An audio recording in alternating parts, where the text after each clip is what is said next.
Big TV భక్తి సమాచారం WhatsApp ఛానల్లో జాయిన్ అవ్వండి. అన్ని విశేషాలు ఎప్పటికప్పుడు తెలుసుకోండి. మీరు చాలా అయ్యప్ప స్వామి భజనలలో మీకు బాగా పేరు తెచ్చిన భజన? పేరు తెచ్చింది అయితే మేడం, నాకు మొదటి నుంచి కూడా ఆర్కెస్ట్రా పెట్టక ముందు కూడా ఒక పాటను బాగా కాన్ఫిడెంట్గా పాడేవాడిని మేడం. ఎందుకంటే నేను మొదటి సంవత్సరం శబరిమల వెళ్ళేటప్పుడు నా తమిళ్లో ఇరుముడి కట్టు పళ్ళి కట్టు శబరిమల వీరమణి గారు పాడిన పాట, అది బాగా ఫేమస్ అయ్యి నాకు మంచి పేరు తెచ్చిపెట్టింది మేడం. ఇరుముడి దాంగి ఒరు మనదాగి குருவனைவே வந்தோ இருவனை வீக்கும் யமனையும் வெல்லும் திருவடிவை காண வந்தோ பள்ளிக்கட்டன் சபரிமலைக்கு கல்லும் முள்ளும் காலிக்கு மெத்தை சுவாமியே ஐயப்போ ஐயப்போ சுவாமியே சுவாமியே ஐயப்போ ஐயப்போ சுவாமியே நெய்யபிஷேகம் சுவாமிக்கே கற்பூர தீபம் சுவாமிக்கே ஐயப்பன் மார்களை கூடி கொன்று ஐயனை நாடி சென்றிடுவார் శబరిమలైకి చెండిడువార్ స్వామియే అయ్యప్పో అయ్యప్పో స్వామియే స్వామియే అయ్యప్పో అయ్యప్పో స్వామియే கார்த்திகை மாதன் மாலையணிந்தும் நீர்த்தியாகவே விரத விருந்தும்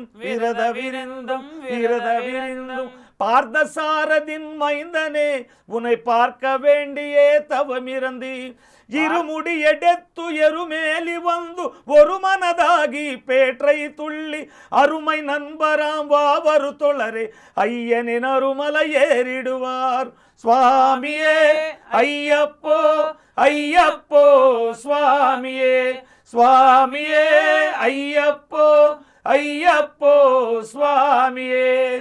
బాగుంది, చాలా అద్భుతంగా ఉంది. నిజంగా మీరు అంత పీక్స్లో పాడుతూ ఉంటే నిజంగా అయ్యప్ప దిగి వస్తాడా అన్నట్టుగా అనిపిస్తుంది. మీకు బాగా నచ్చిన సింగర్? నాకు బాగా నచ్చడం అంటే ఏముంది మేడం, ఎవరు బాగా పాడితే వాళ్ళు నచ్చుతారు. ఇక మహానుభావులు నచ్చిన వాళ్ళు చెప్పమంటాం. నాకు జేసుదాస్ గారన్నా, చనిపోయిన బాలసుబ్రహ్మణ్యం గారన్నా, వీళ్ళందరూ కూడా ఇష్టం. అయితే నేను ఆర్కెస్ట్రా పెట్టడానికి బాగా నాకు నచ్చింది మాత్రం డప్పు సీను గారు, నరసరావుపేట.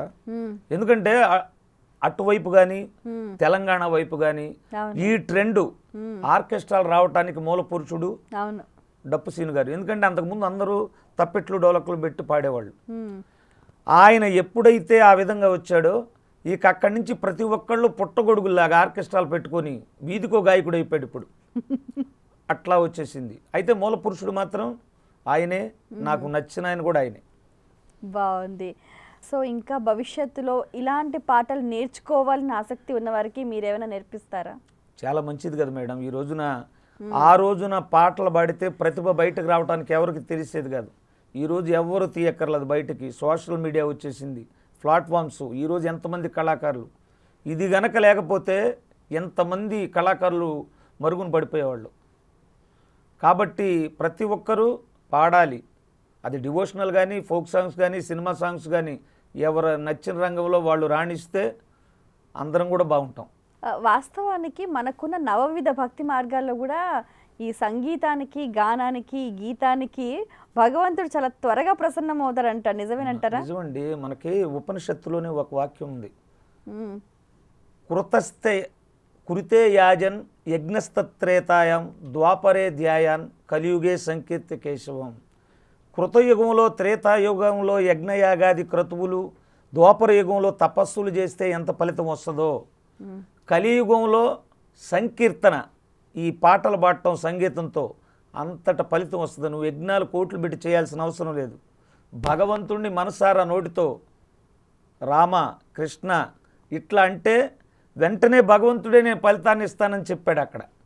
అందుకనే చూడండి, ఇదివరకు ఇప్పటికీ భగవంతుడు చాలా అప్డేట్ అయ్యాడు. ఎట్లాగంటే ఇదివరకు శిక్షలు మన వాటిపై పూర్వీకులు అనేవాళ్ళు, ఒరే నువ్వు పాపం చేస్తే ఇటేడు తరాలు అటేడు తరాలు అనేవాళ్ళు. చిచ్చి ఏ 7 తరాలు లేవు. ఏ తరానికి పిల్లలకు కూడా సంబంధం లేదు. ఎప్పటి శిక్షలు అప్పుడే, ఎప్పటికప్పుడే వెంటనే చూపించేస్తుంది అనమాట. తస్మాత్ జాగ్రత్త భగవంతుడితో. భగవంతుడిని తోలనాడకూడదు. ఆయన ఏ దేవుడైనా భగవంతుడు నిరాకారుడు, ఏ రూపంలోనో తెలియక మనం వెతుక్కుంటున్నాం. ఆయన్ని తిట్టడం, ఈయన్ని తిట్టడం కొన్ని చోట్ల నేను చూస్తున్నాను మేడం. అసలు ఎంతమంది మనోభావాలు దెబ్బతింటారు. ఏ దేవుణ్ణైనా మనం ఎందుకు తిట్టాలి? నీకు నచ్చిన మార్గంలో నువ్వు వెళ్ళాలి, అంతే అంతే. అంతేగాని అలా తిట్టుకోవటం వల్ల ఏమవుతుందంటే వాళ్ళకు ముందు ముందు తెలుస్తాయి గతులు. మీరు చక్కటి సంకీర్తన మార్గాన్ని ఎంచుకున్నారు. అయితే మీరు చెక్క భజనలు చేసేవారా? చెక్క భజనలు చేసాం, తాళాల భజనలు చేసేవాడిని అప్పట్లో. ఆహా.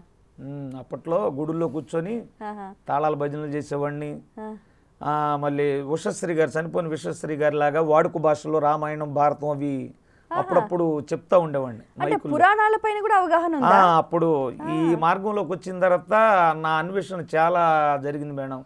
స్వామీజీ గారు విజయవాడలో చెప్తున్నా అక్కడికి వెళ్ళిపోయేవాడిని. ఏ స్వామీజీ? చిన్నజీయర్ స్వామివారు. ఆహా.